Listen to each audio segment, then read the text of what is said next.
Welcome to Everything Co-op, bringing you information on how cooperatives can help improve your quality of life.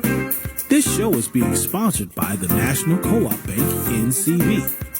The NCB is dedicated to strengthening communities nationwide for the delivery of banking and financial services for the nation's cooperatives, their members, and other socially responsible organizations.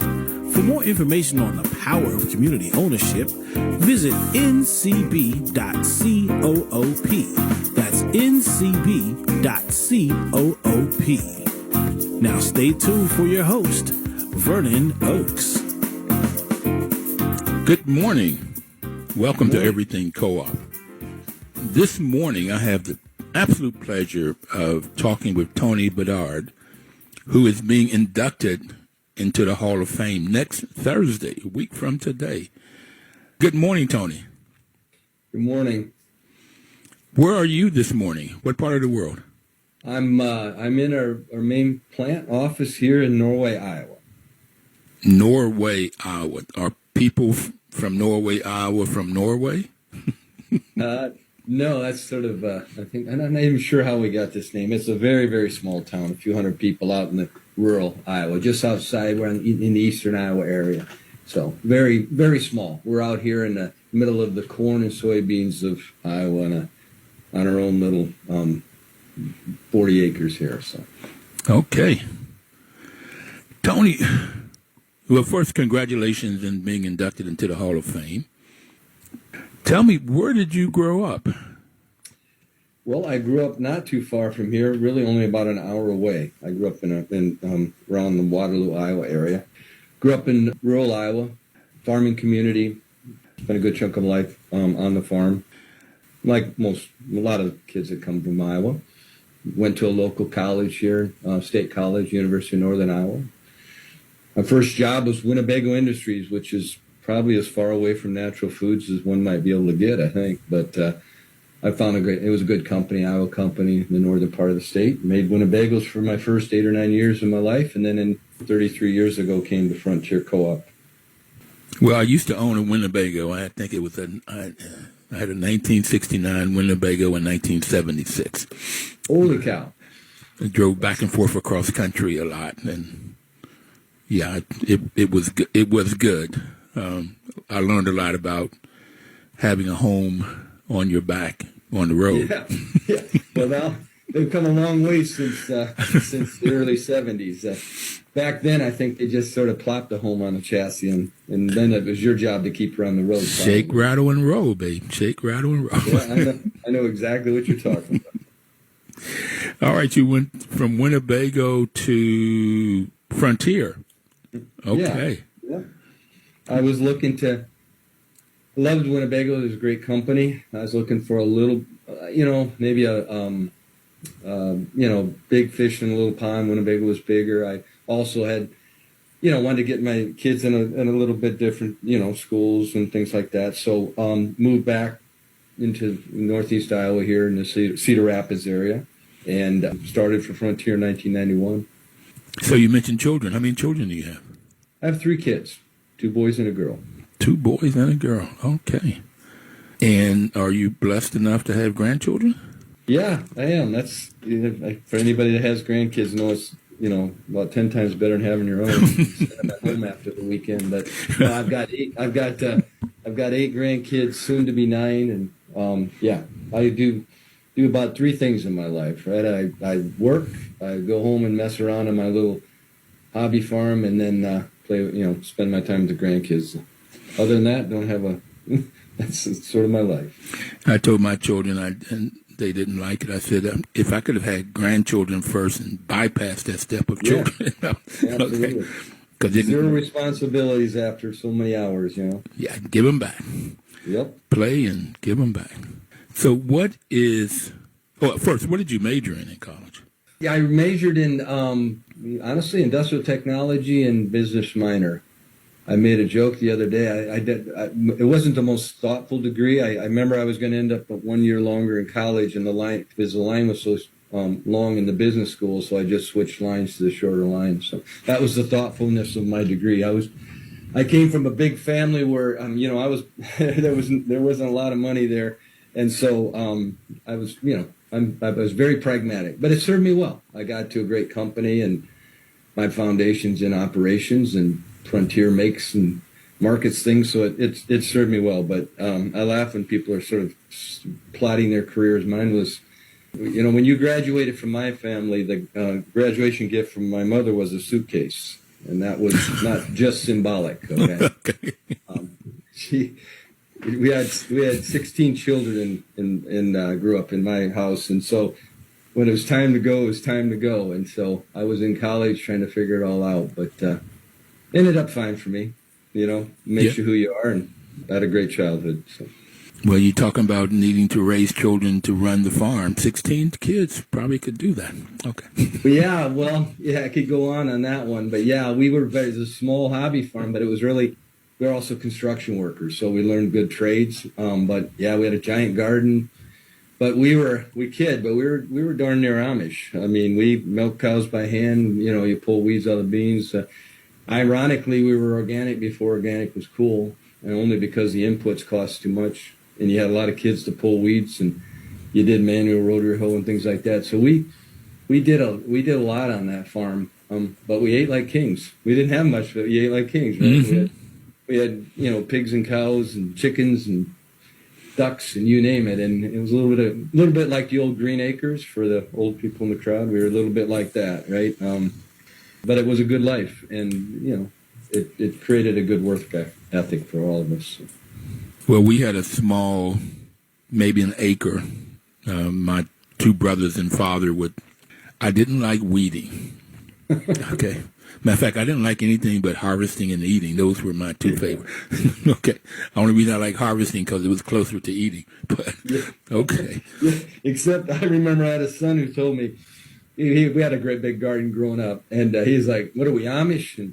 And I realized there was kind of a law of diminishing return with peas. I decided at some point there's too much work goes into shucking peas. You might want to buy those, but yeah, we still got a garden. You can't beat the food, but weeding, that becomes optional even at my age. So you mentioned hobby farm twice. What is a hobby farm? Oh, it's just a term for a guy that fakes like he's got a farm. Most of mine, I don't do row crops. It was that when I bought it. It's only 40 acres.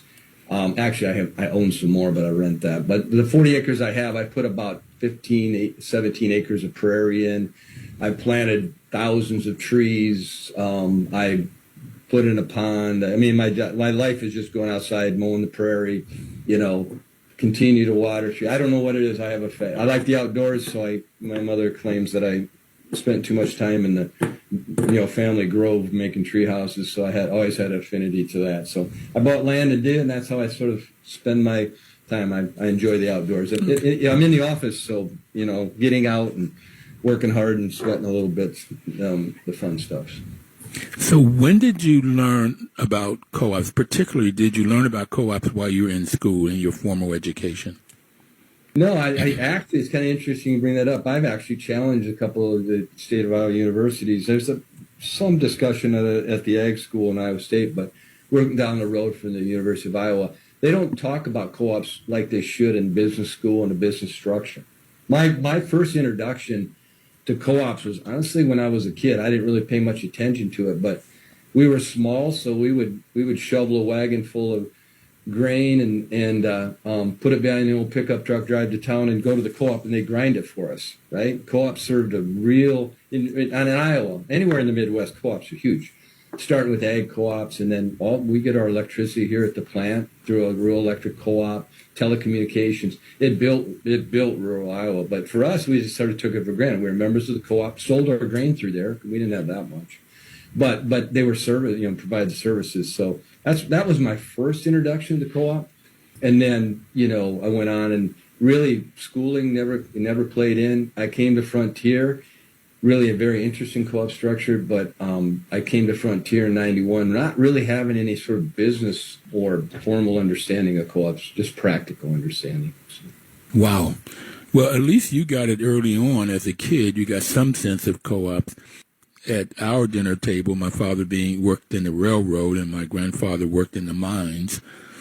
It was more union kind of talk or labor talk, labor against the man, but not anything about co-ops or getting the wheat, put it in the wagon, and taking it to the co-op to have it grind. That was not in the conversation. So I didn't learn about co-ops, and I think I was 47. Yeah. Okay. Oh, wow. Yeah.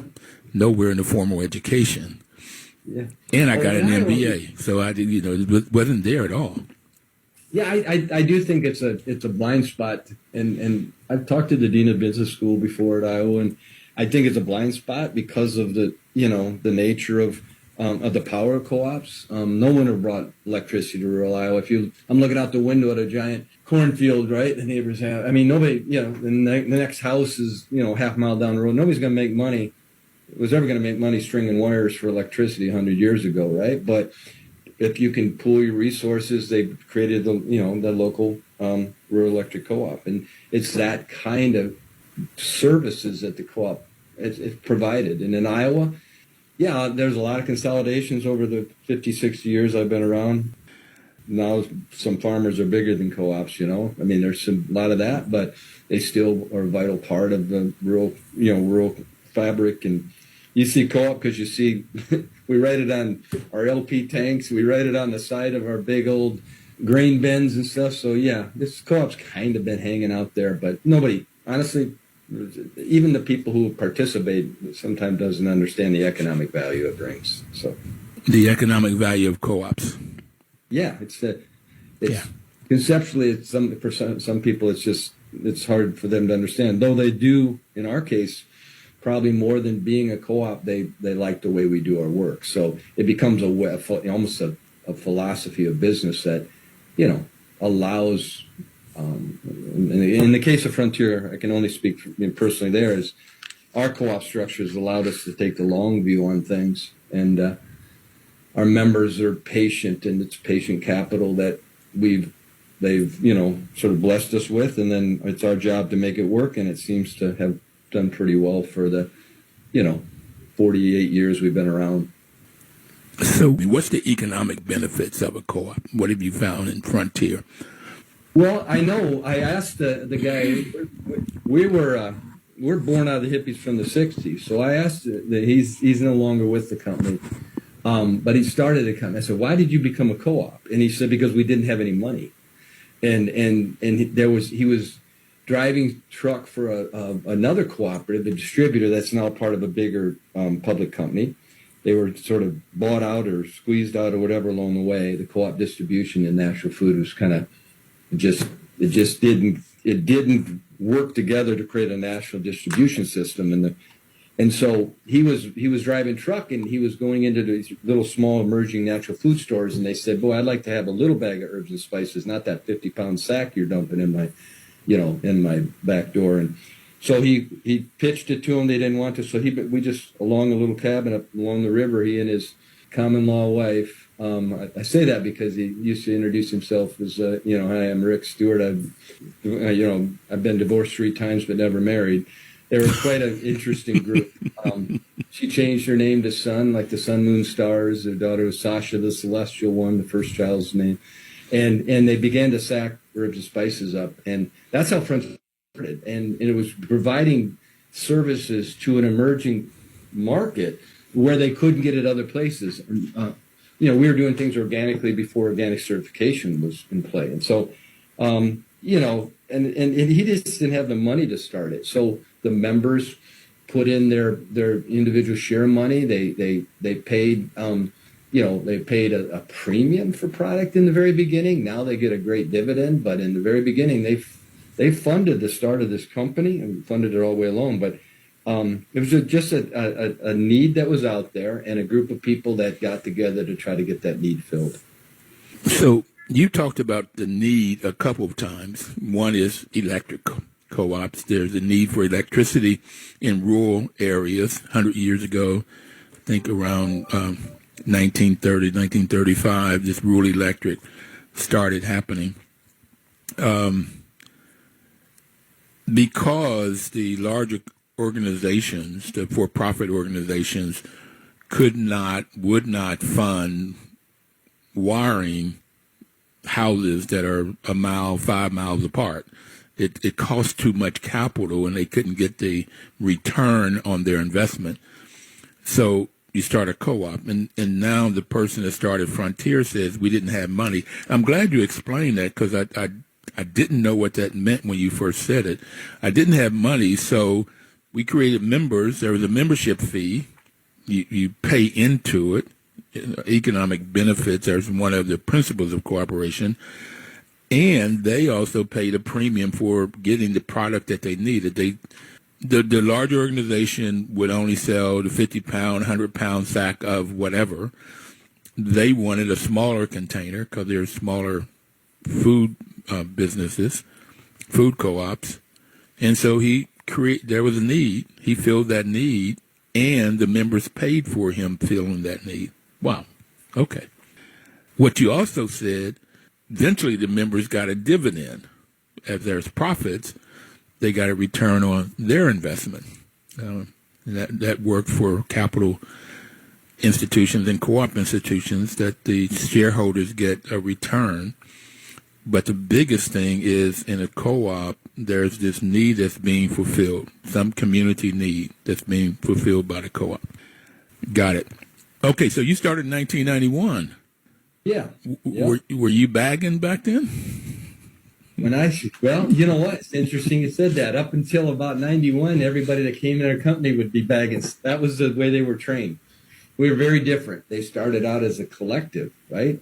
And they traded jobs in the very beginning. Very communal. They're very, very much a different place, right? And I don't think they had a traditional CEO until, I think it was, they started in 76. I think it was almost the mid-'80s before they really went to a traditional structure. But yeah, I came in as head of operations, which is a pretty big title when there was 75 of us or something. But we're a little bit bigger today. But I think, you know what, I didn't realize what I was looking for till I saw it. You know, I often tell the story that, you know, I do orientations with our employees, you know, at least a small chunk of it every week as we bring a group in. And I walked into this company in 1991. I walked out into these racks where we are storing a product. And, you know, the guy that found it looked up and he said, "You see that crate of tea?" And back then, the crate of tea was a box that was hand painted from China, right? Like stenciled with brass hinges and nails. You can't have it in food safety today. You couldn't do what we did in 91 today. Right. That was it. He goes, "You see that crate of tea? That's an income of a year's income from a family of 5 halfway around the world. Be happy you were born to the family you were." And I was like, whoa, dude, I'm just here for a job, you know. But having my background, it struck me. Like, there wasn't a day I ever felt blessed, right? Mm-hmm. I just, you know, it wasn't, and that was just because I was a kid and didn't know any better. I was blessed. But until that moment, I realized, wait a second, man, I had it pretty good. And through our work at Frontier, they were doing things in the early 90s that nobody would do. And I really fell in love with a company that had this kind of purpose. They didn't state the purpose. They just sort of started out living it. And the idea that doing good, that's our stated purpose, is doing good, that it works.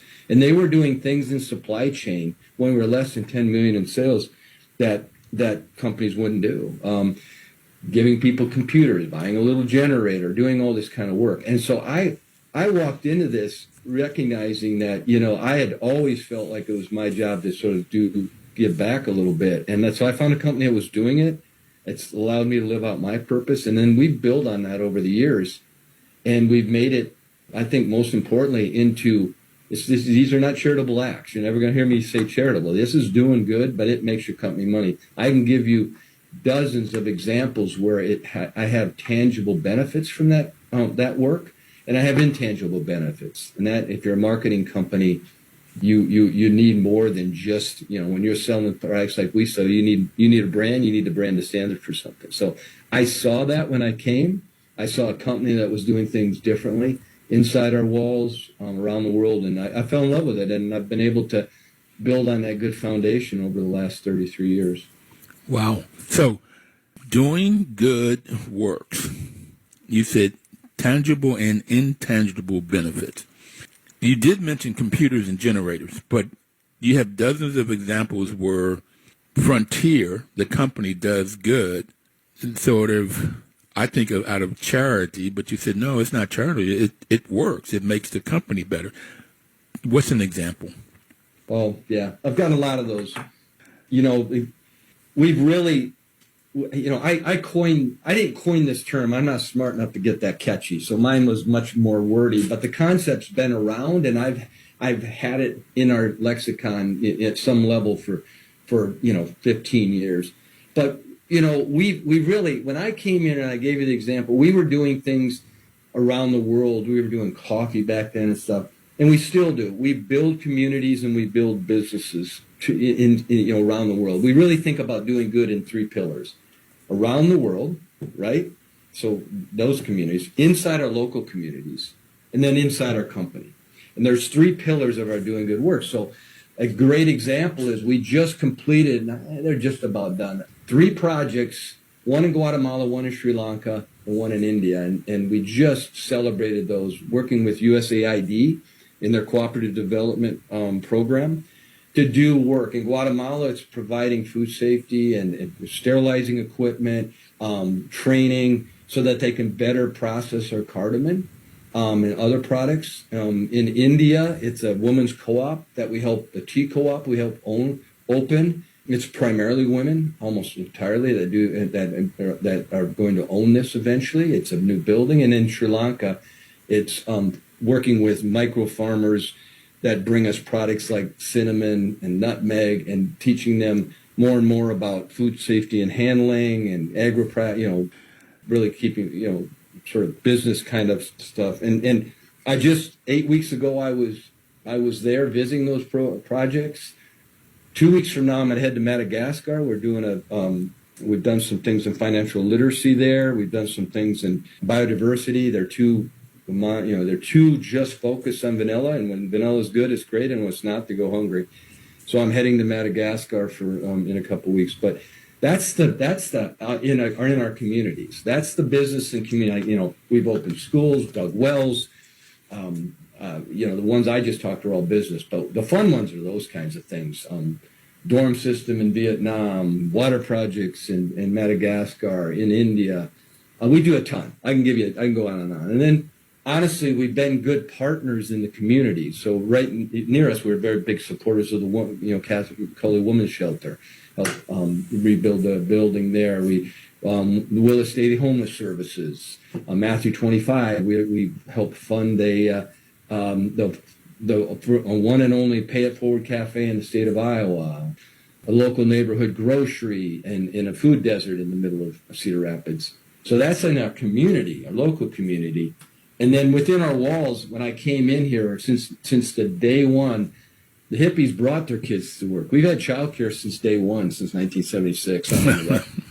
In the old days, they'd leave them untethered, but today we're licensed and legit. But it was sort of how we, and we have an organic cafeteria. But when we started to expand that in that area, within our walls, and we have a whole Breaking Down Barriers to Employment program. And that breaking down barriers, including, access to all those kinds of things, but probably a key part of that is our second chance hiring. So in 2017, I was having trouble. If you get a picture, we're out in the middle of an Iowa cornfield. It's 15 miles from a community, a couple 100,000 called Cedar Rapids, and in 25 miles from Iowa City, where the U of I is. So you don't just walk by where we're at. And we're having trouble hiring, and less kids in the community, and there's less of farm kids, but there's less that are enticed by working in the factory. We could hire people, and I was invited to go to a prison program. And I went to that over in Omaha. It was a national program, and it was about CEO of Your Life, Baylor University accredited course. And it was one of the most impactful days of my life. And I spent the day there, and it was really, they pitched like Shark Tank, and I got to be like on the panel, and and it was good, but it helped you understand. These dudes were, this was men's prison. These dudes were better presenters. They put together better business plans. They were smarter than me, I can tell you that. And so I was just struck by that, and struck by the human capital that was being untapped. So we hired a first person. He was a raving success. It's all anonymous. I know who the person is because the state of Iowa, here's your intangible benefit. The governor of the state of Iowa honored him as the returning citizen of the year in 2018. We've hired anywhere. We right now have some people somewhere in the range in our HR. There's only 2 people in our company know about when it comes to this, knows about those paths. And there are 2 people in HR. Our hiring manager doesn't. I don't. Nobody does. But I know because I want our program to be legit.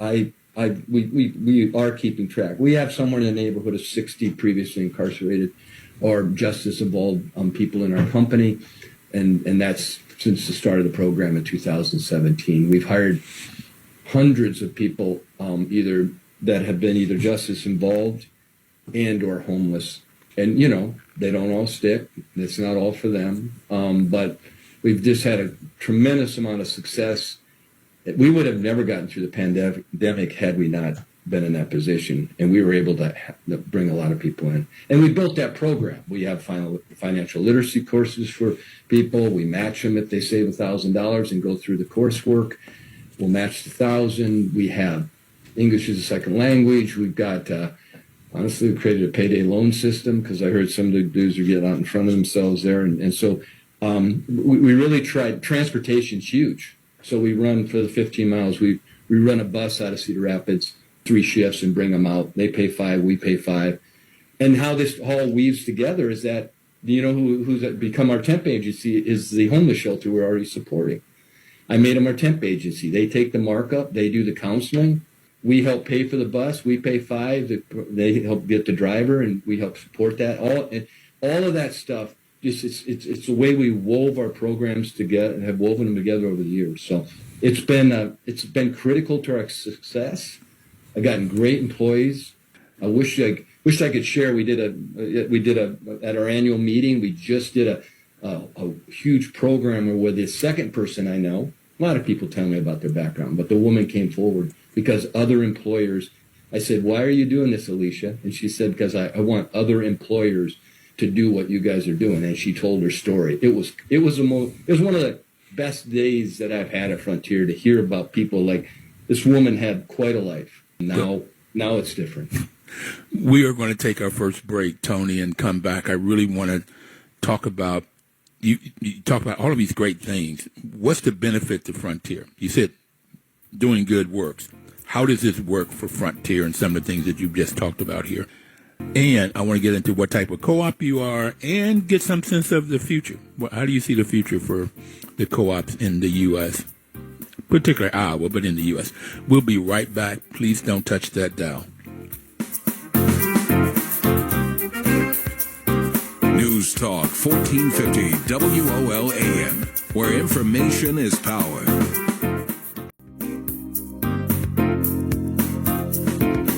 Welcome back, everybody. This is Vernon Oaks. Program is Everything Co-op, and we're talking with Tony Bedard today, who's the CEO of Frontier Cooperative. Tony, you're our last guest of our anniversary this month. We've been on the air 11 years.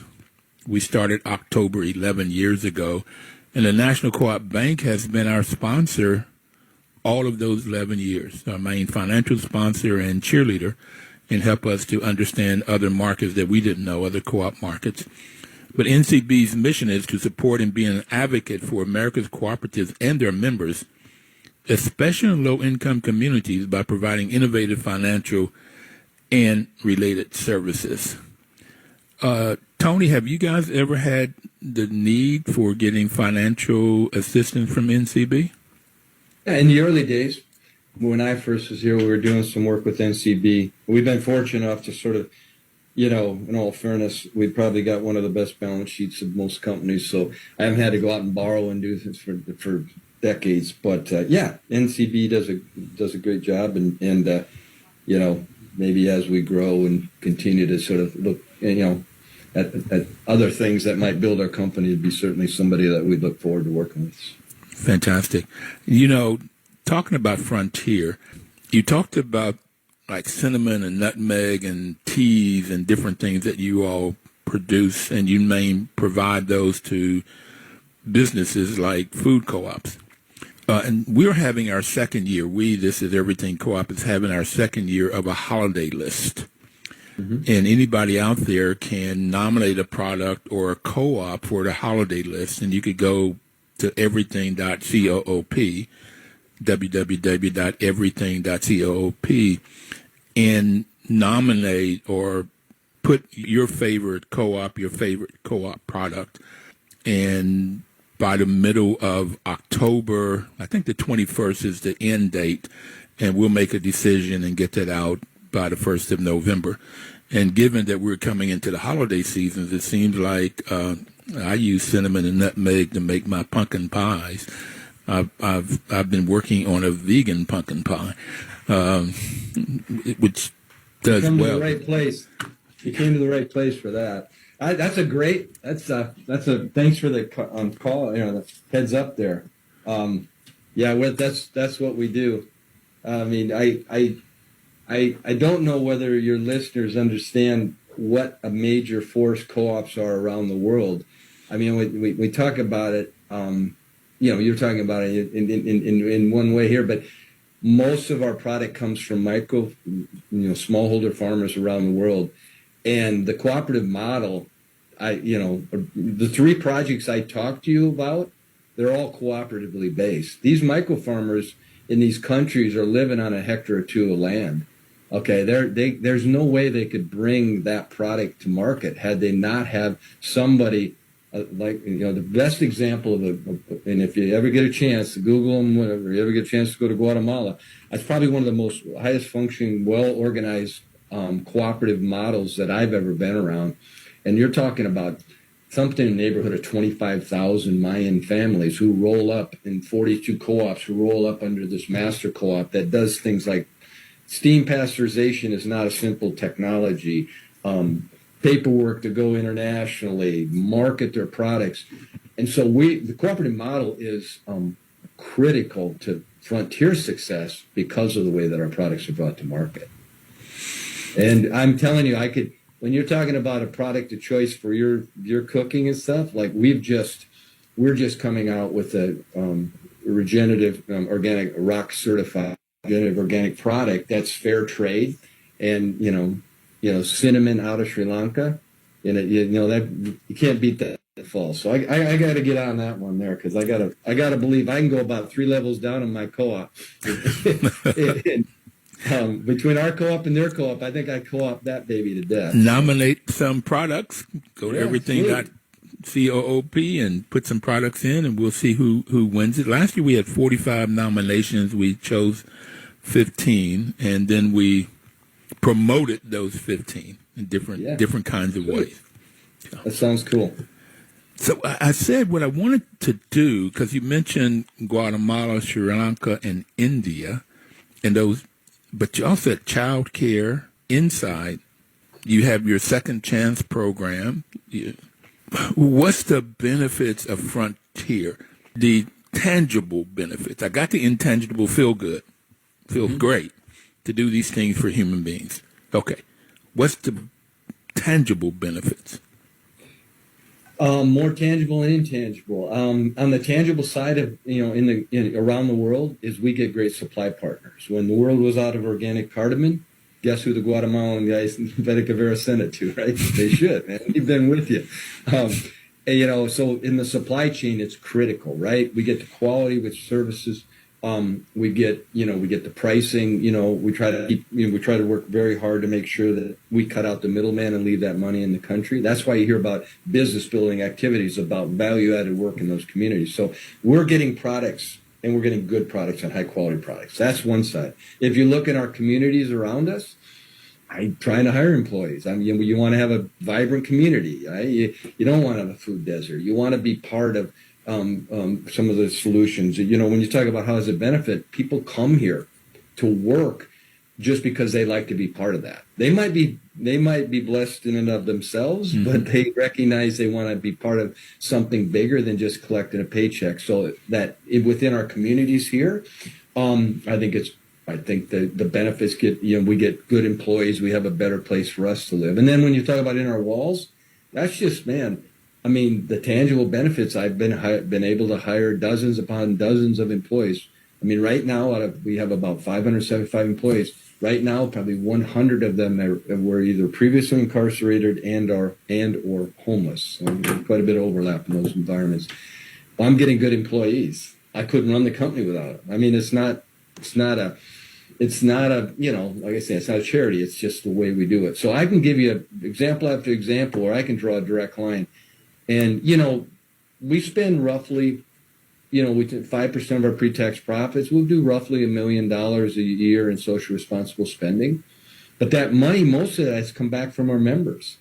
In the return, we send nice checks, and a lot of times you sign the back and it goes to our foundation. I mean, they're funding these things. I mean, they're doing it through their checks. They're doing it through their patronage. We give a really good return, so I think it works, right? I mean, that's where the works come in, right? We are not a charity. We do not. We check our. We know our market share. We know our sales. We know our profits.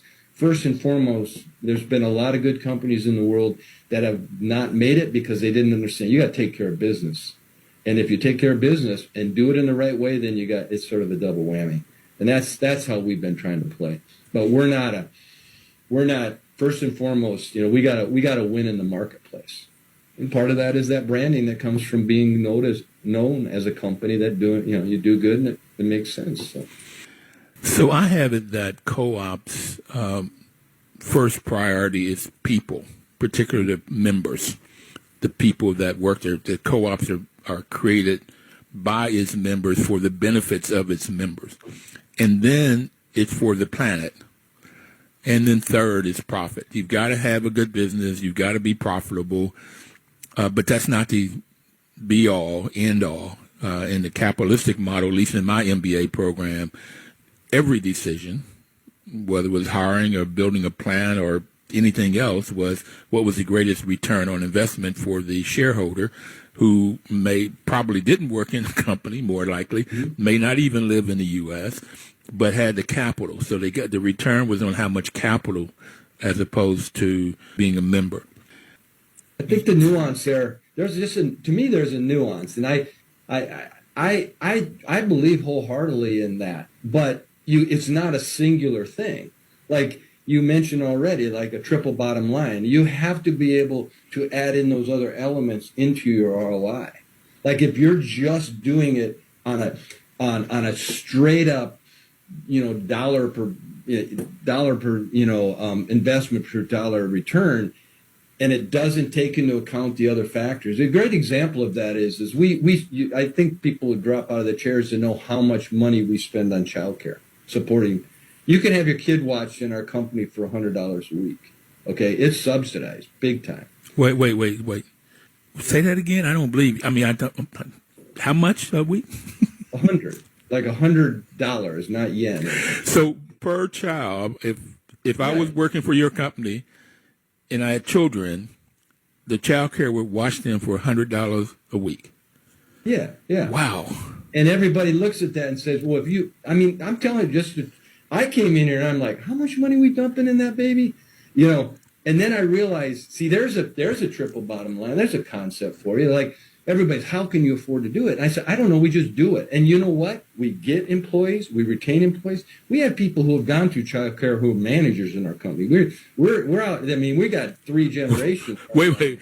You had children that were in child care, 5th grade or whatever, 91 or whatever, and now they work for the company and they're managers in the company. I got grandkids that are going to child care now. I mean, we're rural Iowa, So, but yeah, and so, okay. Anyway, and I'm like I said, when I got here, I looked at the P&Ls and I'm like, man, back then it was a lot of money, relatively speaking. It's much better. And we have 4 plants around the state of Iowa, all within 25 miles for lots of different reasons. But we can't put you got to have scale. But what we do is we buy your child care down to that $100 if you can't bring your kids here. So we want to make sure, like the interesting part about our co-op model and our company is that a lot of the issues that the world is facing, Frontier has just figured out, like it's just you can't wait for the government to take care. You just got to do it, right? And we've been doing it. Homelessness, hiring people that are previously incarcerated, the childcare challenge, living wage, good benefits, work-life balance, all the things that we're all looking at. Like, I think Frontier, we were either too dumb or way ahead of our time. I don't know which one it was. Too dumb or too smart. Okay, I got I don't know. People say, how do you do it? It's like, well, we just always did that, right? And that's easy, right? If it's like, it's interesting. I have more people coming to, how do you spend the money you do around the world and building those supply chains? How do you afford it's like, honestly, if you just think hard enough, every business that they can do something like this. You just have to open your eyes to the opportunities. If it doesn't make sense to us, we don't do it. I mean, we're not known for one thing. We're just known for, like, very pragmatically looking at an issue and figuring out if there's a more comprehensive and, I don't know, socially responsible way to address that issue. And we've been fortunate enough to choose good ones more often than not. So I was on the board of a homeless shelter here in D.C. for 18 years. And the main two things that kept people from getting employed was child care and transportation. Once you got the housing fixed and you got some food, child care and transportation. And you mentioned you already have a bus that you subsidize. Yeah. You have child care. Okay. Yeah, no, I'm glad you pointed that out. We weren't smart enough to study it first, but we knew that, when you come out of homelessness, you're not going to walk yourself 15, 17 miles today, And when you come out of the incarceration, and so we connected those things together. And then when you get here, and by the way, if you can't afford the $100, we subsidize that too. That's all just done through HR and very confidential. We try to meet people where they're at, and all of us are in a different place at a different time. So, I don't know. As you can tell, I probably have more ideas than the company has time for, but I think we've been able to take those on in a way that most companies are they get too wrapped up around the axle on it. You got to try it. Better to try and fail never and try at all. So we've done it and been okay pretty much, Tony, I heard the country come out of too wrapped up around the axle. Okay. Okay. You're the only, you might be one of the few people know how country that's like. Yeah. Okay, so there's a group in Chicago called Shy Fresh. It was started in 2020, co-op, by 5 formerly incarcerated women. Mm-hmm. Okay? They provide meals for institutions, schools, churches, nursing homes. They found there was a need. They created a co-op to do this. They've been highly successful. So they bought some housing, co-op housing for the people that work there, and they were looking at creating childcare. They have not, and I was wondering, when your childcare, do you have a separate staff, or do people in the company work in the child care, or people that have children in there work in the child care? Yeah. In the early days, they just traded jobs. That's before they had that. So you do child care, you'd cook, you do that ended in the early somewhere in the early 80s. But no, we have a licensed child care. One of the, as you can imagine, one of those highly regulated parts of our business is our child care. So that's all. It's a facility we've had here for years. We take kids from 12 weeks to 12 years. We do a summer day camp program. We average somewhere 85, 90 kids a day in the program. And in the summer, we probably have 125, 130 kids around here. But it's definitely a staff. I think that I roll my eyes every time people talk about affordable child care. There's no such word for that, just so you know, okay? And anybody thinks that child care companies are making too much money or it's way too expensive. They just have to understand the economics of childcare with ratios the way they are, 1-4, 1-6, depending on ages. I know more about childcare than any CEO in America, probably, other than ones that run childcare. But when you get the ratios like that, then you pay a fair living wage with benefits, and you've got an economic model that is pretty expensive. the way we overcome it is, as a company, it's a benefit. So we take it on just like healthcare and dental and PTO and all that kind of stuff. So, but these people that in this world that think that, that we're going to create this affordable childcare, you can't treat your employees well, meet the ratios, give them benefit, and figure out how that works. I mean, think about the economics of a 1 to 3, and you got $30 an hour in that room with all in, and you only got 3 kids, and they're paying $2 an hour. That ain't working for you. It's like, Okay. that math don't work. But it works if you think about it more comprehensively as a business, and that's the way. Businesses have to think differently. The government's not going to dig us out of a lot of this stuff. They ain't got enough money, and actually probably not enough good thought process to make it happen. So, Tony, I'm having so much fun talking to you. I'm learning a lot. But I'd like to know, where do you see the future for co-op, frontier? Yeah, well, I go back to our supply chain. I see this being continuing to be a giant economic driver for our supply chain. And that's because, as I previously mentioned, the way that we bring products to market. So our ability to facilitate that, I think is going to be critical to our long-term success. Without that cooperative nature in these micro farmers, we're not going to be able to access the right kind of products at the right kind of price. So I think it's huge there. I think our cooperative model, I mean, we've been fortunate enough to be able to build a nice economic model, so we're giving good returns. I just see us as, that good foundation, be able to grow our co-op. I don't mean co-op is in general, I think they're so misunderstood. I oftentimes talking about, trying to get food distribution, right? You got these small farmers, that we actually support a really nice farm over here with the immigrants who grow, culturally appropriate food. But how do you take it to market? Mm-hmm. Like, there's only so many farmer markets, right? I mean, there's only so many Saturdays in a month, the kind of deal, right? In the summertime. Right. And so I see that kind of model.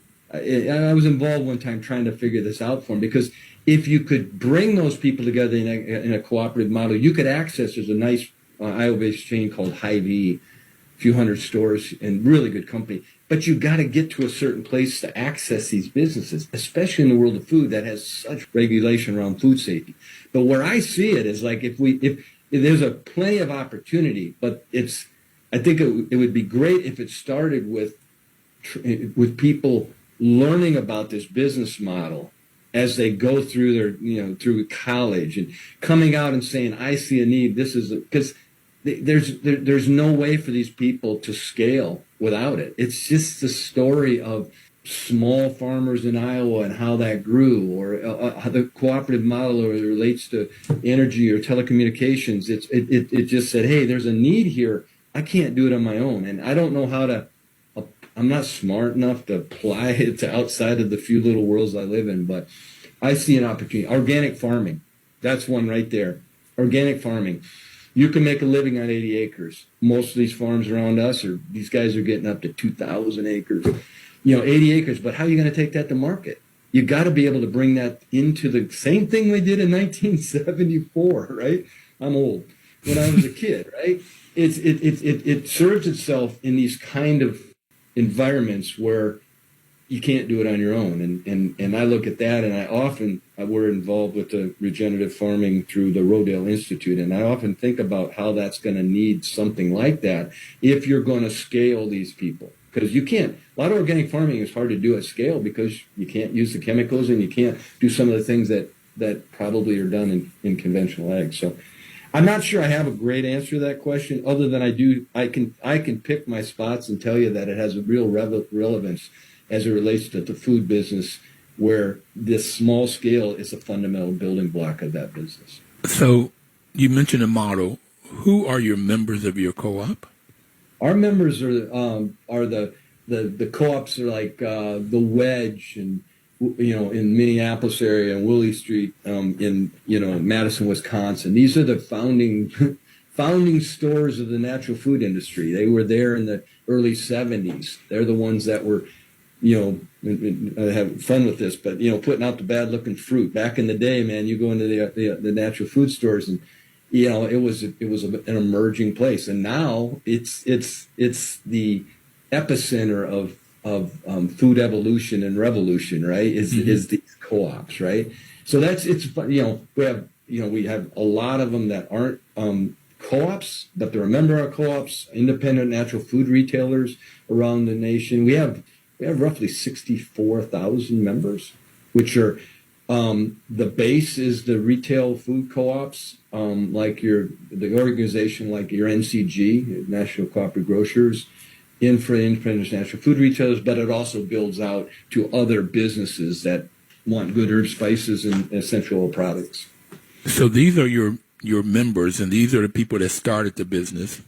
Do you have any sense of, what was it, 71, whatever year you all started? 1976, yeah. How many members started it?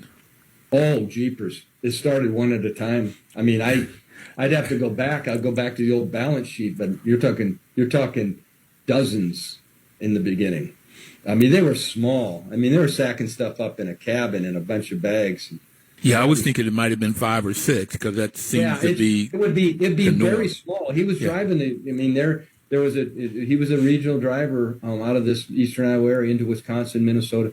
Natural food retail co-ops are pretty strong here in the Wisconsin, Minnesota, to a lesser extent Iowa. So it was pretty saturated, dozens and dozens, but it was small. I mean, it was very primitive.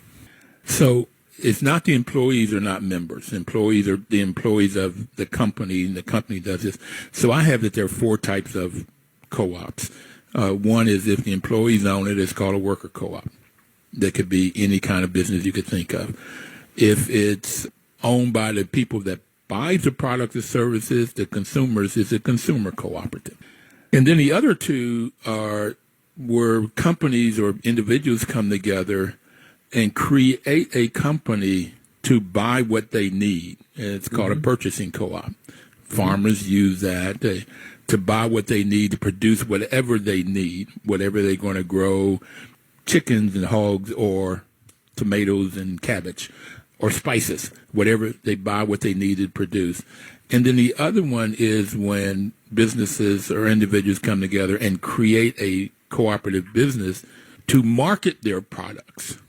And it's interesting, the people that started this were buying, but what they needed was smaller amounts. Mm-hmm. So it's almost a purchasing co-op.